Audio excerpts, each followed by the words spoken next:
Éphésiens 5 à partir de 22.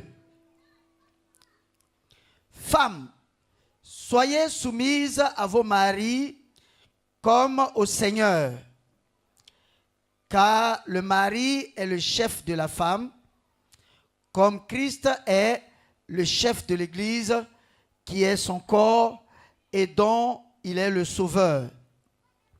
Or, de même que l'Église est soumise à Christ, les femmes aussi doivent l'être à leur mari en toutes choses.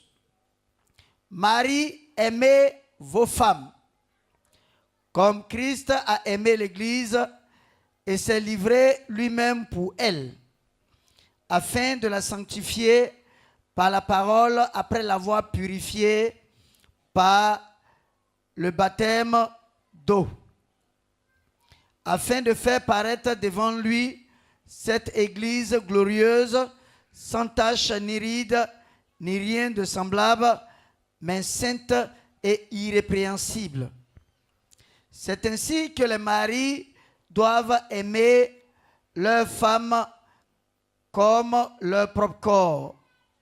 Celui qui aime sa femme s'aime lui-même, car jamais personne n'a haï sa propre chair, mais il la nourrit et en prend soin, comme Christ le fait pour l'Église. Parce que nous sommes membres de son corps, c'est pourquoi l'homme quittera son père et sa mère et s'attachera à sa femme, et les deux deviendront une seule chair. Acclame la parole de Dieu.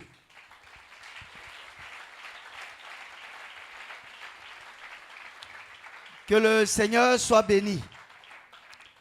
Bien-aimé, le Seigneur est dans sa parole. Je bénis le Seigneur pour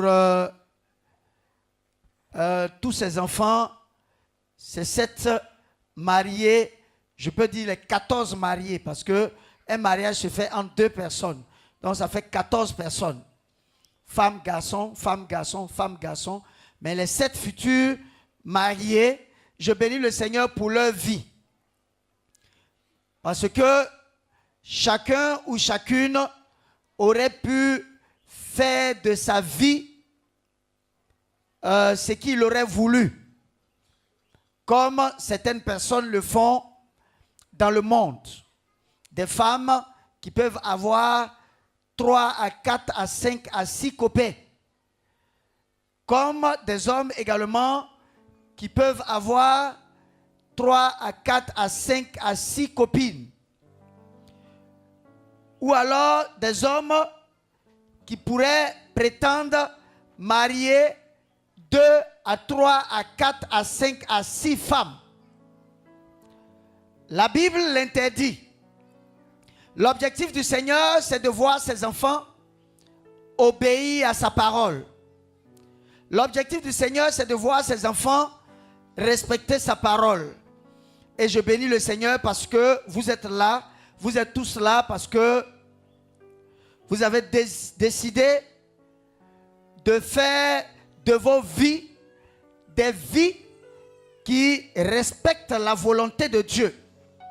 Parce que vous savez, il n'est pas facile à un homme de décider de s'unir à une femme.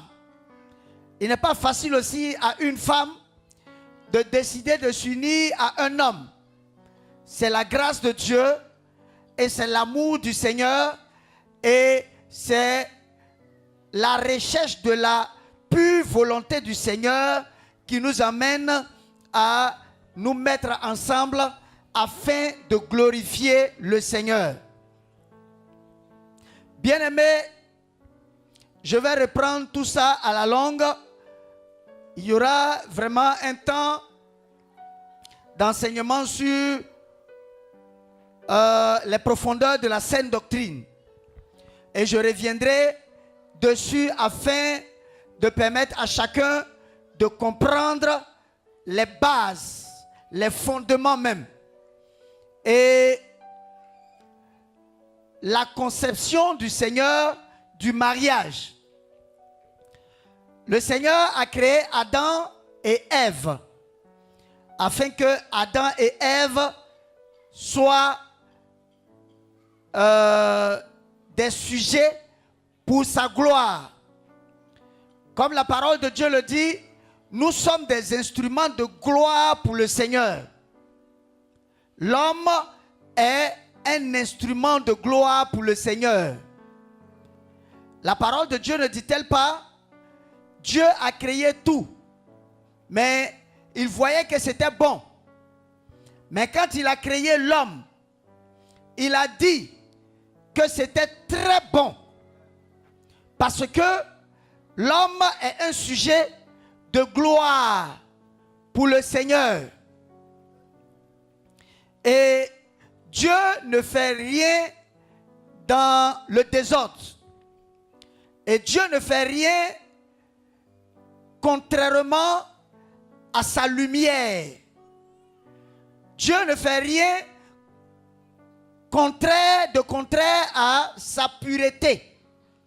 Et donc le Seigneur, en créant l'homme et la femme, a donné sa parole. La parole qui serait la source de la vie pour Adam, qui a été créé d'abord, et Ève par la suite. Et donc, Ève et Adam ayant été créés, il était important pour le Seigneur de donner les clauses qui régissent leur vie en commun. Gloire à Dieu. Les clauses qui régissent leur vie en commun, afin qu'ils puissent s'entendre, mais selon lui, sa volonté. Pas selon les pensées de quelqu'un, pas selon la philosophie de quelqu'un, pas selon la considération de quelqu'un, mais selon lui seul, sa considération, lui Dieu. Comme j'ai l'habitude de dire, nous sommes créés pour obéir à la parole de Dieu. L'homme a été créé et Dieu a donné son mode de fonctionnement. Comment l'homme doit fonctionner. Comment l'homme doit fonctionner pour garder la vie que Dieu lui donne. La vie ne peut être gardée que lorsqu'on suit la volonté de Dieu. La preuve en est que quand Adam et Ève sont sortis de la volonté de Dieu, ça a créé quoi? Ça a amené Dieu à les faire sortir du jardin. Parce qu'ils étaient en train de faire ressortir là une rébellion naissante en eux. Mais quand Dieu les a fait sortir, ce n'était pas pour longtemps. Mais l'homme est resté de plus en plus incrédule. Mais là n'est pas mon sujet. Mon sujet va se limiter dans le canevas comme on a du mariage. Dieu a créé l'homme et Dieu a créé la femme. Mais Dieu, dans son essence, dans sa nature, il est pur. Et dans cette pureté-là, il inscrit l'ordre. Gloire à Dieu. Il inscrit l'ordre. L'ordre. Étant donné que l'homme a été créé avant et la femme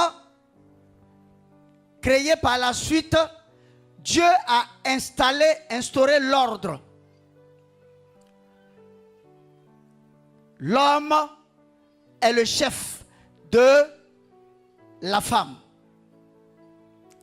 Parce que dans une maison, il faut forcément l'ordre. Mais le fait que Dieu parle de l'ordre, ou alors le fait que Dieu mette l'ordre, ne signifie pas que la femme devient un esclave. Non. C'est vrai que Dieu, il est un Dieu d'ordre, mais il est un Dieu, il est le Dieu là, qui, quand il a créé les deux son souci, c'était de voir les deux en harmonie, dans l'amour vrai, selon lui Dieu, et ne vivant que pour lui Dieu. Donc l'homme et la femme, les deux ont été créés pour vivre pour Dieu lui. Et l'obéissance se doit de se faire et dans la pure soumission à la parole de Dieu. Donc le foyer tourne autour de la parole de Dieu. On se met ensemble pour obéir à la parole de Dieu. On se met ensemble pour respecter la parole de Dieu. On se met ensemble pour honorer la parole de Dieu. Donc, Dieu n'est pas un Dieu d'esclavagiste ou bien d'esclave. Donc, le mariage, c'est le bonheur autant pour l'homme que pour la femme. Le mariage n'est pas un ring de boxe. Gloire à Dieu. Dieu a parlé de soumission de la femme, mais il n'a pas parlé d'esclavage. Il a parlé d'amour vrai. Gloire à Dieu. Et selon lui, Dieu. Donc tout homme qui n'aime pas sa femme, il meurt. C'est pas au ciel il va. Toute femme non plus, ou bien alors, toute femme qui n'aime pas son mari, si elle meurt là, c'est pas au ciel. Parce que Dieu a donné sa parole. Il ne vous a pas obligé de vous mettre ensemble. Donc si vous vous mettez ensemble, vous devez être d'accord avec sa parole. Tant l'homme que la femme. Donc, le mariage tourne autour de la parole de Dieu, l'obéissance à la parole de Dieu, le respect de la parole de Dieu. Parce que l'homme, dans sa méconnaissance des choses, peut-être qu'il ne connaît pas. Parce que dans le mariage, l'homme peut connaître ci de la parole, et puis la femme peut connaître ça de la parole. Étant donné que le mariage, je veux dire, tourne autour de la parole, il est important de pouvoir s'exhorter, de pouvoir grandir et de pouvoir de vivre selon Dieu. Parce que, contrairement à la parole de Dieu, c'est la mort qui est devant. C'est pourquoi tout mariage qui est basé sur du faux, en tout cas, il ne faut pas venir m'appeler pour venir bénir ça. Pour que je vienne prier. Je ne vais pas prier parce que le Dieu que nous adorons, il est le Dieu qui est vrai. Donc, on ne peut pas bénir un mariage qui est basé sur du faux. Un mariage où la femme veut se marier parce que le garçon a l'argent, ou alors le garçon veut se marier parce que la femme a l'argent. Le mariage, c'est sur du vrai. On ne marie pas l'argent, on marie un homme.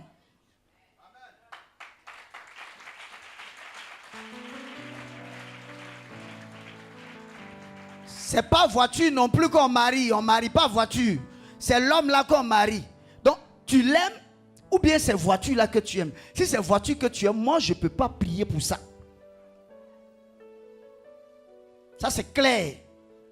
Et même, c'est une abomination que de venir prier pendant qu'on sait que le mariage est basé sur du faux. Ou alors, la femme vient mentir. Ou alors, l'homme vient mentir. Ça, c'est basé sur du faux. Alors que Dieu n'est pas faux. Dieu, il est pur. Et le mariage est honoré par Dieu. Dieu bénit le mariage. Mais il ne bénit pas le faux.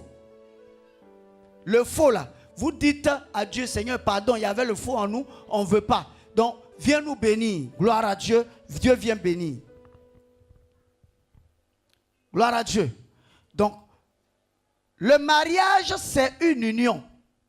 Mais une union de pureté, d'amour vrai. D'amour vrai. Acclame le Seigneur.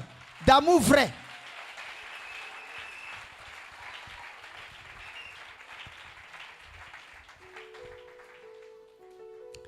Si tu viens me dire que tu veux marier celle-là, parce qu'elle a l'argent, je vais te faire sortir de mon bureau tout de suite.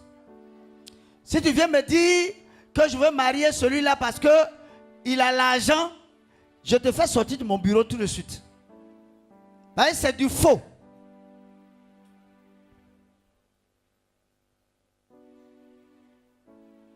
Bon, je veux marier ce monsieur-là parce que son nez est long. J'aime son nez là. C'est son nez que tu aimes. Donc il faut sortir. C'est pas le nez qu'on va marier, n'est-ce pas?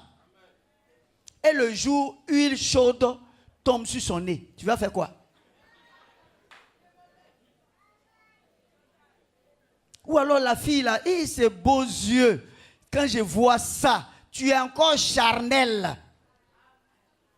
Et le jour, ces yeux-là ne sont plus là. Tu vas faire comment?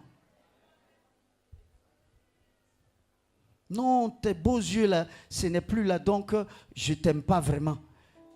Pourquoi? Parce que l'amour est basé sur les beaux yeux ou bien le long nez ou alors la longue taille. Tu ne sais pas que l'homme vieillit. Quand il va vieillir, il va commencer à prendre canne. Tu vas faire comment? Le mariage se fait et l'union se fait autour de la parole de Dieu et de la vérité qui est représentée dans le Seigneur. Gloire à Dieu. Donc c'est un premier point. Il faut que de part et d'autre, on soit vrai. D'amour. Parce que après le mariage, après la célébration, après la prière, vous devez vous aimer dans la totalité. Il ne s'agit pas de venir à mon bureau un an après, ou bien 2-3 mois après. Homme de Dieu, je n'ai pas bien vu. Hein? Homme de Dieu, non. Lui là, je ne savais pas qu'il était comme ça. Hein? C'est ton mari. Il faut te mettre à genoux, on va prier pour lui. Mais, par la grâce de Dieu, ça ne va pas se faire ainsi. Celle-là, elle a encore des carences. Elle a carence là même là. Est-ce que tu n'es pas fait? Ok, prie pour elle. Il faut que l'amour soit vrai. Tes pensées là doivent aimer ta femme de façon totale. Tes pensées doivent aimer ton mari de façon totale. Sinon, dans le cas contraire, tu es en train d'inviter la sirène des eaux dans votre foyer. Ou alors, toutes ces personnes qui commencent à regretter. Je regrette, je regrette. Et si j'avais pris l'autre là? Et si j'avais pris l'autre femme là? Ou alors, et si j'avais pris l'autre garçon là? Parce qu'il y a des femmes aussi, souvent, il y a plusieurs hommes qui viennent en même temps demander leur main. Elles ne savent plus où aller. Seigneur, homme de Dieu, j'ai rêvé hier là, j'ai vu l'autre là. Tu as rêvé. Il faut toi-même, il faut te demander. Gloire à Dieu. Les gens rêvent trop.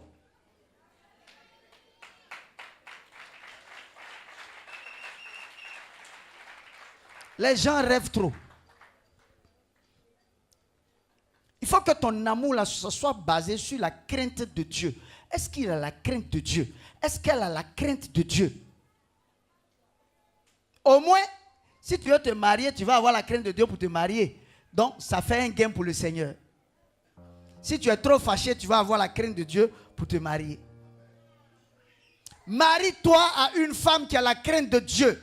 Marie-toi à un homme qui a la crainte de Dieu.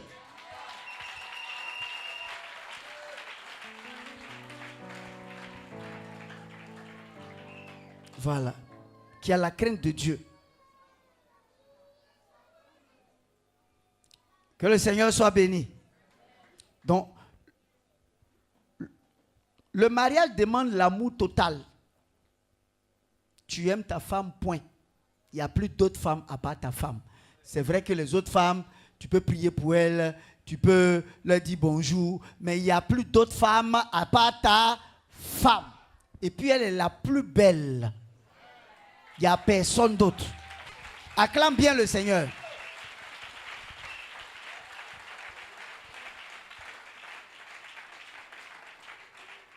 Il n'y a plus d'autre homme que ton mari. Il est le plus beau. Regardez un peu Rodrigue, comme il est habillé en costume. Viens, on va te voir. Voilà. Ah, c'est puissant. Acclame le Seigneur pour lui. Amen. Dieu veut être le maître du foyer. Dieu veut être le maître du foyer et la lumière du foyer.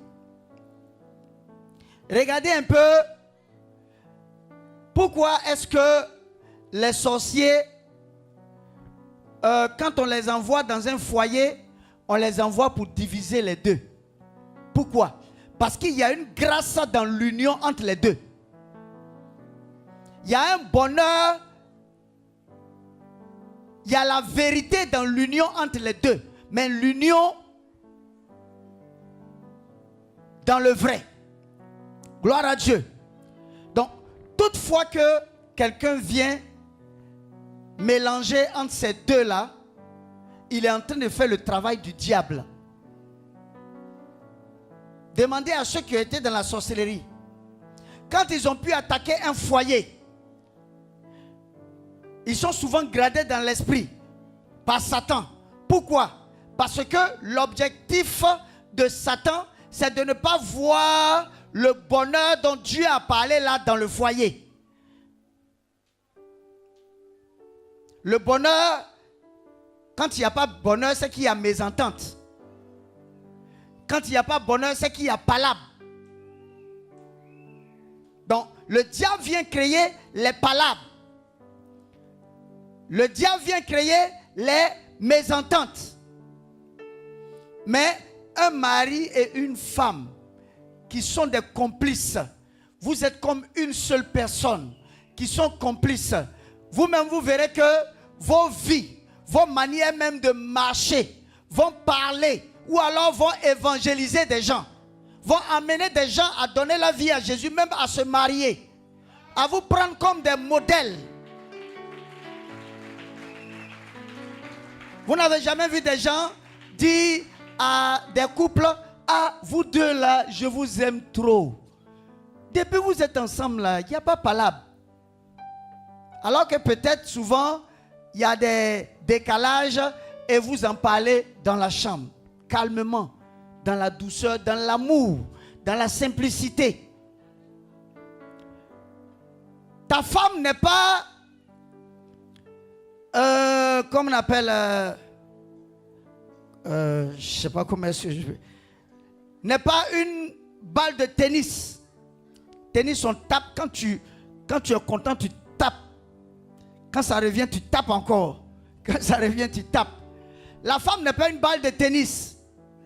Et puis le foyer n'est pas un ring. Voilà. Il est important pour l'homme de donner du bonheur à sa femme. Il est important pour la femme de donner du bonheur à son mari.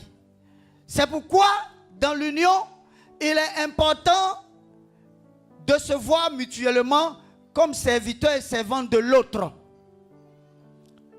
L'homme doit se voir comme le serviteur de sa femme. Gloire à Dieu.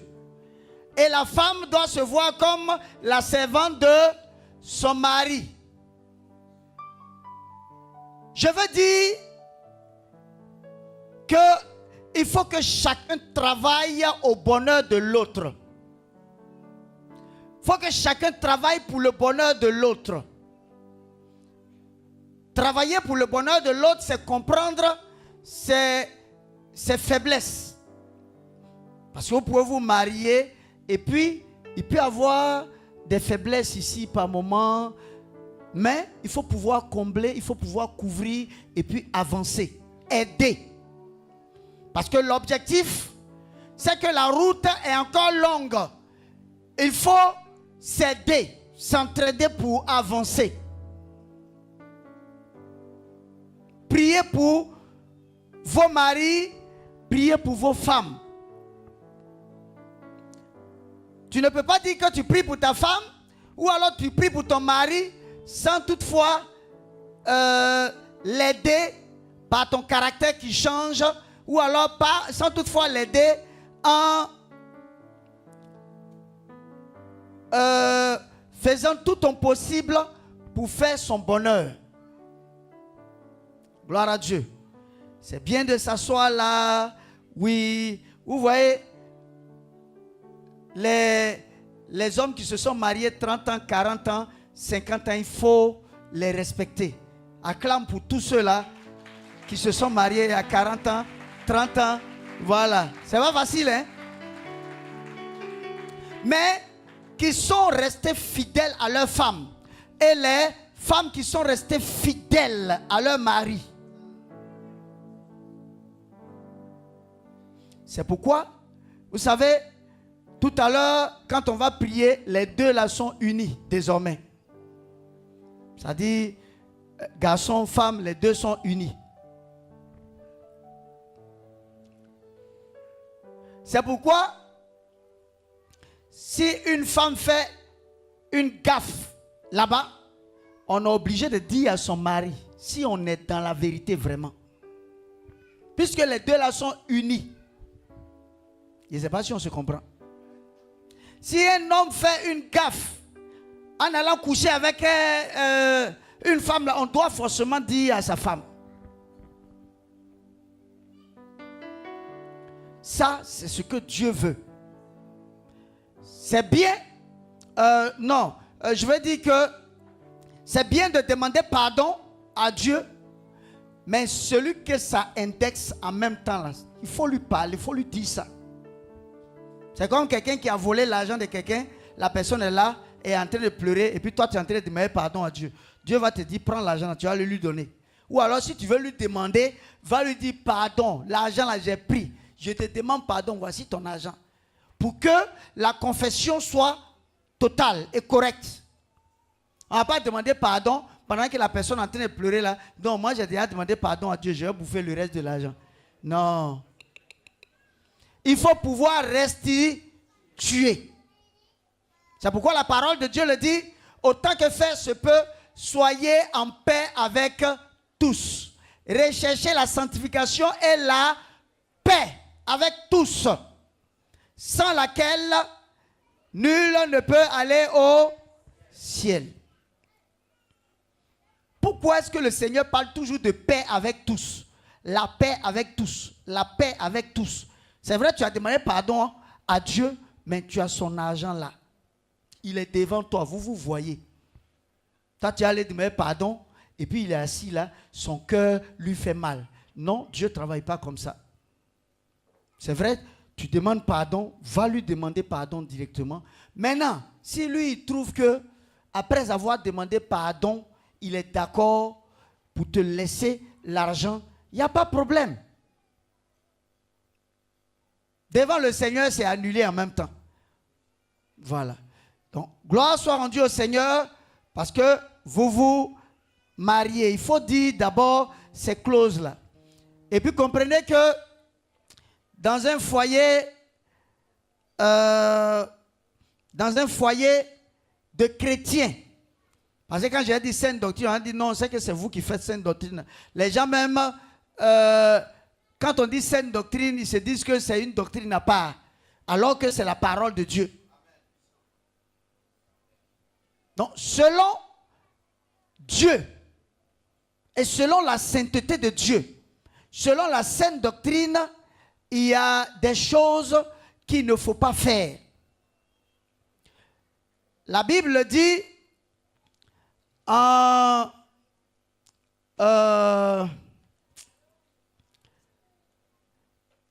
j'ai un peu oublié si c'est 16,4 ou Proverbe 16,4. 16,4. Souvent, ça me mélange un peu 16,4, 4,16. Gloire à Dieu. On va lire. L'Éternel a tout fait pour un but.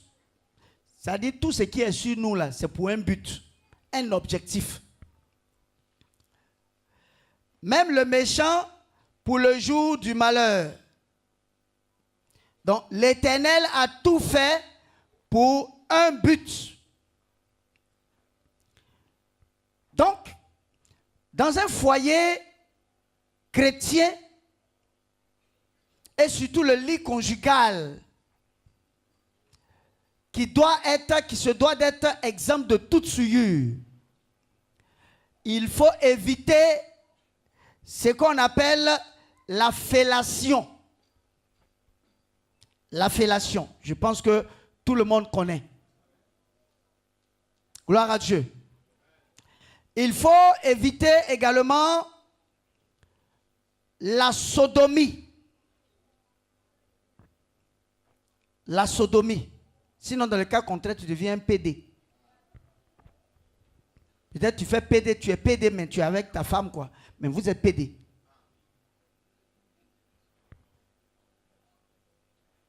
Gloire à Dieu. Gloire à Dieu. Il faut éviter les prises de stérilet pour ne plus avoir enfant, ou alors les prises de pilules pour ne plus avoir enfant. C'est que Dieu te donne. Toi, tu refuses en prenant des substances pour tout mélanger dans ton ventre, pour ne pas avoir enfant. C'est un péché. C'est que Dieu a donné de façon naturelle. Quand toi tu refuses, c'est un péché. C'est la même chose que pour tous ceux-là qui, lors des rapports, utilisent les capotes. C'est un péché. Parce que Dieu n'a pas créé les rapports sexuels pour être faits dans les capotes. C'est un péché. Gloire à Dieu. Gloire à Dieu. Gloire à Dieu. Que le Seigneur nous bénisse. Acclame le Seigneur.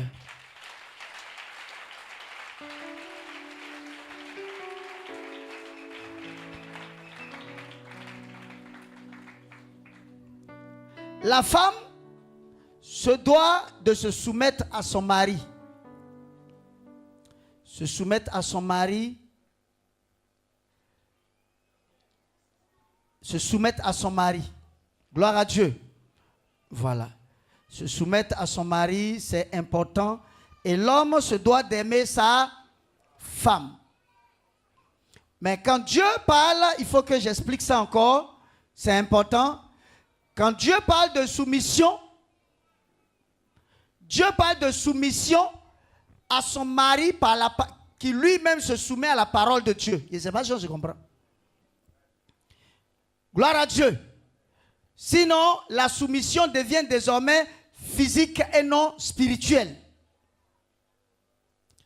Je veux parler par exemple d'une femme qui est mariée à un franc-maçon. Une chrétienne qui est mariée à un franc-maçon. Dieu te demande de te soumettre à ton mari. Mais de te soumettre à sa parole, spirituellement parlant. Il y a le côté spirituel et puis il y a le côté physique. Gloire à Dieu. Le côté physique, c'est une soumission. Mais la soumission sur le plan spirituel requiert le fait que l'homme lui-même, il se soumette à Dieu. Parce que j'ai vu par exemple une femme me dire une fois, « Ah, mon mari est de telle religion, il n'est pas chrétien. » Donc comme la Bible dit de me soumettre à mon mari, donc tout ce qu'il dit là, je fais ou bien je vais aussi là où il est. Elle fait ou bien elle ne fait pas? Non, je pose la question. Elle fait ou bien elle ne fait pas? Voilà. Ça dit que vous êtes chrétien, tu es chrétienne, ton mari peut-être est musulman, il dit bon, comme tu dois te soumettre à moi, viens dans la religion musulmane. Est-ce que ça se fait? Non. C'est vrai que tu te soumets à lui, physiquement parlant. Mais tout ce qui concernera Dieu, tu te soumets à Dieu directement. Je ne sais pas si on se comprend. Il faut que les gens comprennent la parole.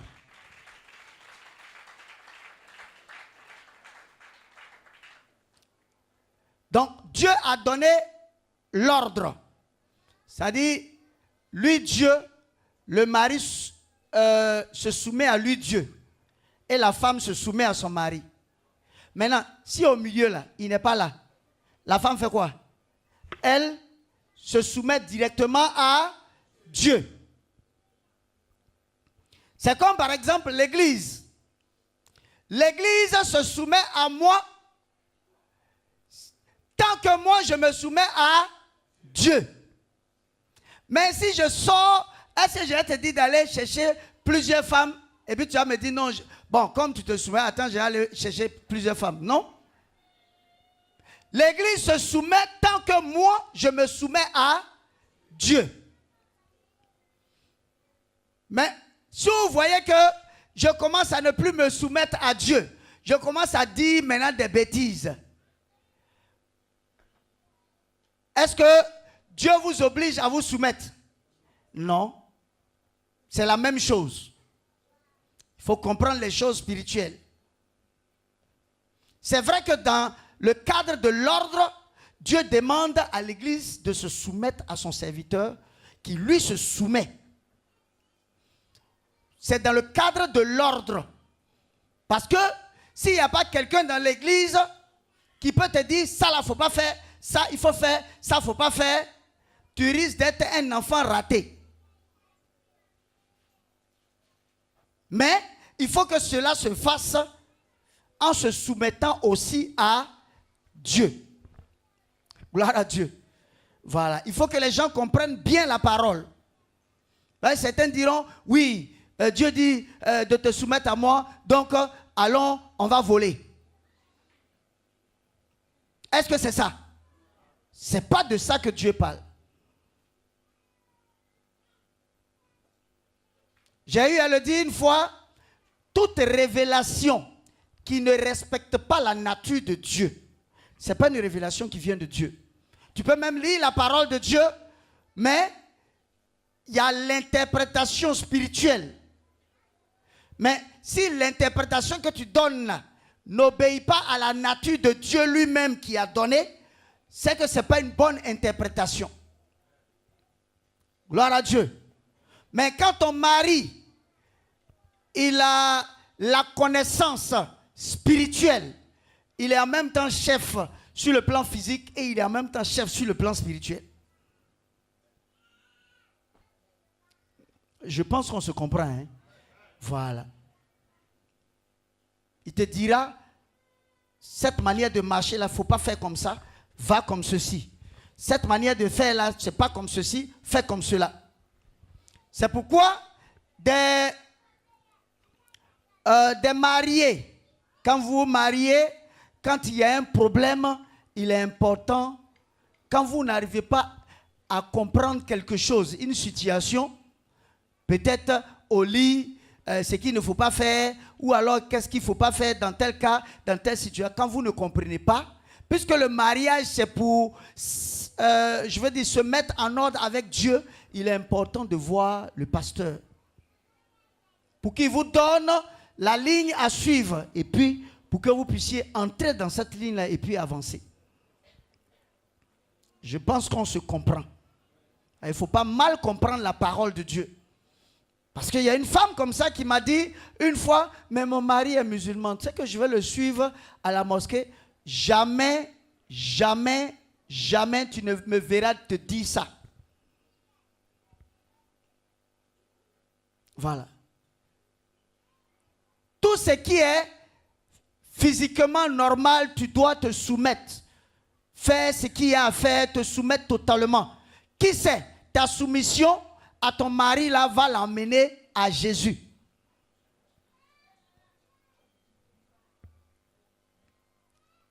Mais il faut que ta communion avec Dieu soit toujours intacte.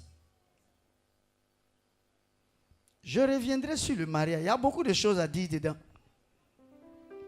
Parce que certains s'appuient sur ça pour obliger les femmes à suivre leur religion, bien que la religion ne soit pas une religion de vérité. Si ce n'est pas une religion de vérité, tu le respectes normalement, mais tu vas à l'église. Tu pries normalement. Mais tu le respectes normalement. Tes devoirs conjugaux, tout ça tu dois respecter et normalement. Surtout, on va prendre un 1 Corinthiens 7. À partir de 4.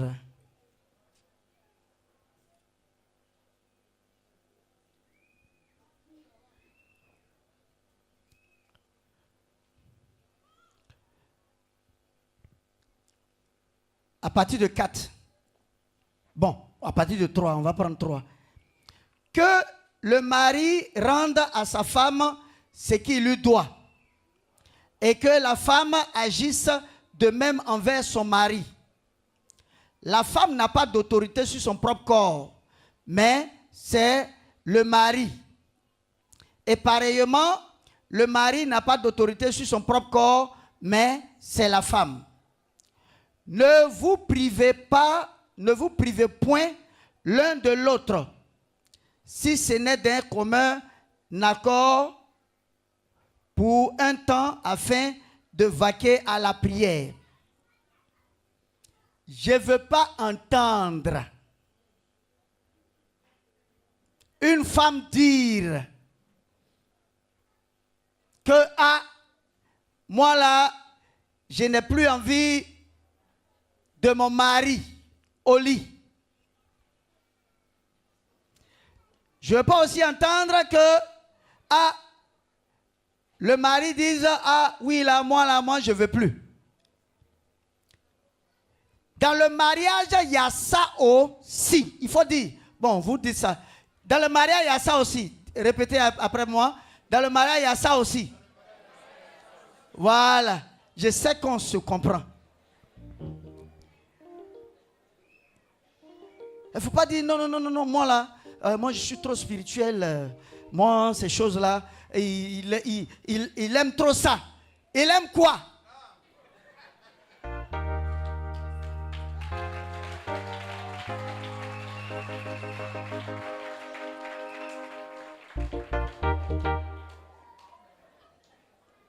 Il aime quoi? Vous êtes mariés là, c'est pourquoi? Il y a ça aussi. Aïe, non, je suis trop spirituel. Moi, les choses comme ça là, j'aime pas ça trop. Ça là même, on va faire palabre. En fait, je commence d'abord par palabre avant de te donner les directives. Ton mari te veut, ou alors ta femme te veut, et puis toi tu ne veux pas. C'est comme si tu es en train d'obliger ta femme à aller voir ailleurs, ou alors obliger ton mari à aller voir ailleurs. Et ça, c'est condamné par Dieu. Voilà. C'est condamné par Dieu. Aïe. Excusez-moi, hein. Il y a un cas, un jour, le monsieur est venu avec sa femme. Le monsieur pleurait. Il dit, j'aime ma femme, mais je ne sais pas pourquoi je la trompe. J'aime ma femme.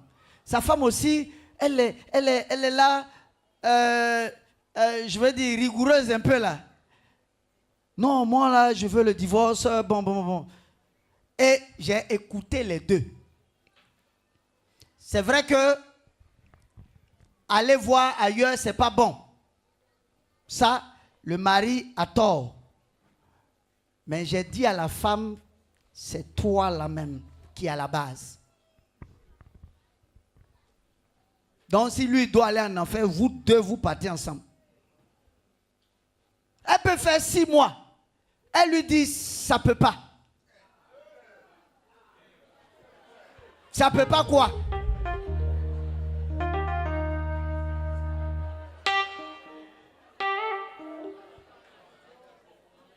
Ah, 6 mois. Ça peut pas. Ça peut pas. Quand le monsieur s'approche, non, on ne peut pas. Bon, donc, elle peut faire ça comme ça, souvent même 1 an, et puis, aïe. Le monsieur même, il n'est pas bien chrétien. Donc, il va aller il a une petite là qui est là, il dit, mais que lui, il ne comprend pas. Et bon, il aime sa femme, mais il va toujours avec la femme, la soeur là, la soeur est toujours sa copine, quoi. Il a une copine dehors. Je lui ai dit, madame, vous êtes à la base du problème. Le monsieur, pour dire qu'il aime sa femme, il pleure même comme ça.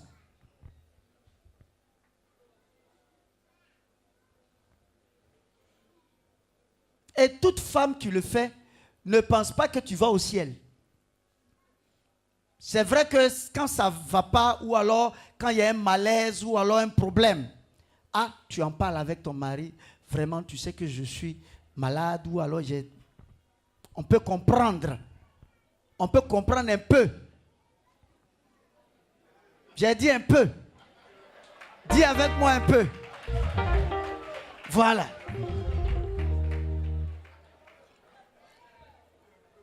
Et puis, un homme se doit de satisfaire sa femme correctement. Et une femme se doit de satisfaire son mari correctement. Voilà. Il faut qu'on dise les choses clairement. Il y a certains qui sont trop spirituels.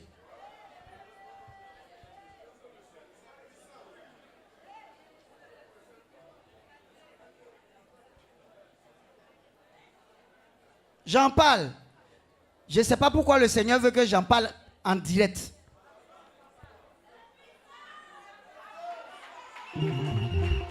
Voilà. Acclame bien le Seigneur.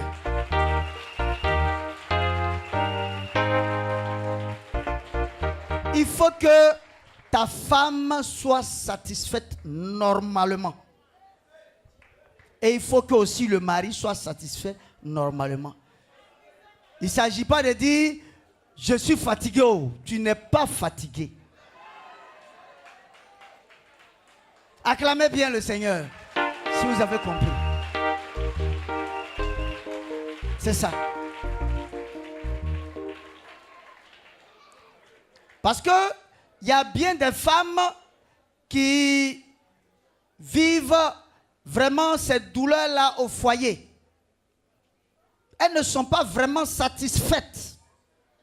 Ça, je le dis. Tu vois qu'elle est toujours fâchée. Il y a aussi des hommes, bons, qui ne sont pas aussi souvent satisfaits. Tu vas voir que quand il rentre là, son visage est serré. Alors que le mariage, c'est pour le bonheur. Gloire à Dieu. C'est important. Ce que je suis en train de dire là, c'est très important.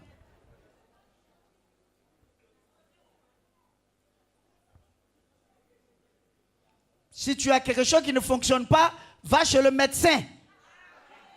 Gloire à Dieu. C'est important.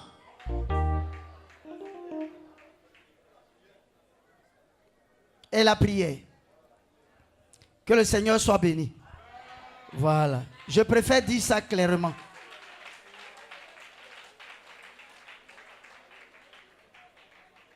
Parce que j'entends ça et là, des femmes, bon, la nuit, bon, c'est vrai que tu pries, mais ton mari te veut.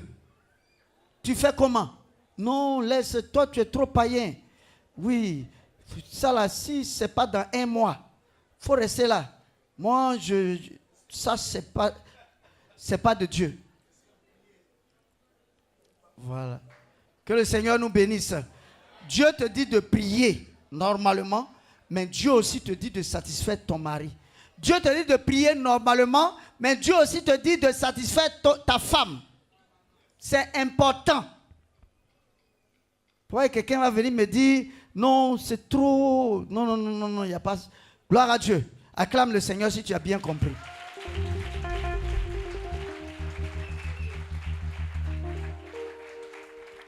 Voilà. Et puis, je ne veux pas entendre que quelqu'un a frappé sa femme. Voilà. On n'est pas dans un mariage chinois. Gloire à Dieu. Ce n'est pas un mariage japonais. Le kickboxing. Donc, tout se règle par la douceur, l'amour, la douceur, la simplicité. Voilà. Et je bénis vraiment le Seigneur pour tous les hommes qui aiment leur femme vraiment. Parce que dans certaines religions, on a une manière de prendre la femme comme un torchon. Ça, tu fais ça, tu ne vas pas au ciel. C'est pas comme ça Dieu a conçu le mariage. Parce que la femme, c'est un être humain comme toi. Voilà, ta maman a fait 9 mois, toi tu es né, toi le garçon. Et puis la maman aussi a fait 9 mois, et puis la femme est née. Donc c'est le même sang qui coule dans les deux veines. Gloire à Dieu. Voilà, il faut éviter de prendre la femme comme un torchon, comme un moins que rien. Non, il faut l'aimer. Donne-lui l'amour. Il faut un mariage idéal, mais selon le Seigneur. Voilà. Que le Seigneur nous bénisse.